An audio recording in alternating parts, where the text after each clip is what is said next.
Hi, so if you ask me my favourite action figure, you're probably expecting me to say something from Star Wars or some superhero type franchise.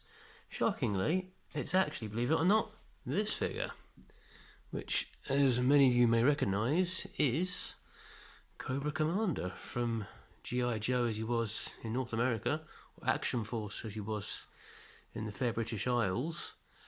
Now, interesting thing with this figure, of course, is that when he first came out into this country, he was actually marketed as Red Laser. It came with a laser exterminator, which we may do a video about soon, so keep your eyes peeled for that one. But I had him in this form first, on an Action Force card. When it came to get him again, Action Force cards are very, very expensive now. But I was able to find this, which is a Chinese card. Now, apparently, what I can gather, in the early 1990s, they re-released a lot of old G.I. Joe figures on these Chinese cards. Sort of see if you go in the back. See, there's all the familiar faces there, all with Chinese lettering underneath them. A file card for him as well in Chinese. But Cobra and Cobra Commander still in English for some reason. And interestingly, he actually comes with a different gun as well. Comes with a pistol with this one, where his other gun, as you can see in the actual illustration on the back of the card, was a kind of laser gun, which attached to the back of his uniform. That's what I kind of liked about this figure, that you could actually put the gun on the figure, like a little holster on his back. So it was just like the mirror faceplate on him. I just sort of like the blue military uniform, the colours on it. Just thought it was always a very sort of eye-catching figure, this. But the one as a kid broke and at the crotch area, which was rather unfortunate for this poor guy.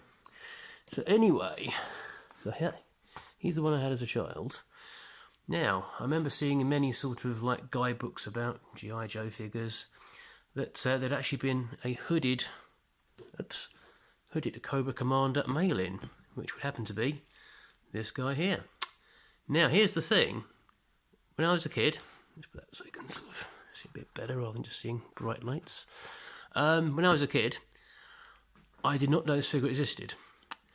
As I said, I remember seeing the various guidebooks and things like that, price guides, and simply just a sort of US only release. But I actually found this guy in like a little marketplace about 3, 4, 5 months ago. So I was kind of curious as to how come it was actually sort of over here in the UK. So I thought maybe just somebody had been to the States and got it or something like that. But I did a bit more digging, and I actually found out that you actually could get this as a mail in this country, which is really odd because I don't remember that. There goes the phone. I found online like a little leaflet that kind of seemed to link this to some sort of promotion for the Woolworths shops, which again I don't remember because the date on the leaflet sort of had to offer expire sometime in sort of 1988. I was thick into the middle of collecting these things in 1988. I don't remember sort of that leaflet or the offer or ever seeing this figure. Don't remember anybody else having this figure.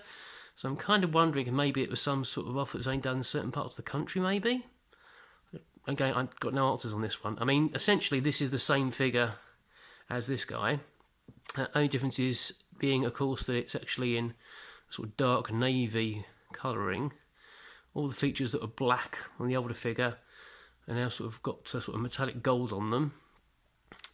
Look on the back, you can see that sort of holster there I was talking about on the other figure. We can actually put the sort of laser gun. And of course, the big difference is he has a different head. He has the kind of the hooded head, so you can sort of see his human eyes underneath.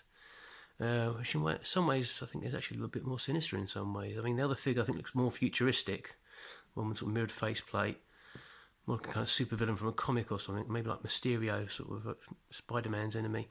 Whereas this kind of looks a little bit more sort of realistic, maybe, and for that, it basically looks a little bit more kind of menacing. Also, I noticed that his sort of shirt is painted red. It's kind of a black on the other figure. So there we go. I mean, this guy I know did come out again in other forms, but the head was always a lot smaller. This is a sort of fairly large noggin, this figure here. So yeah, he's a nice little pickup there.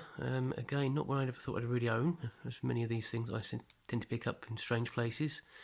But it's nice to finally own him. As we said, hopefully at some point in the future we'll be looking at the laser exterminator and the red laser figure, which was this guy coloured red. So another video maybe to sort of look at a future date. Okay, thanks for watching.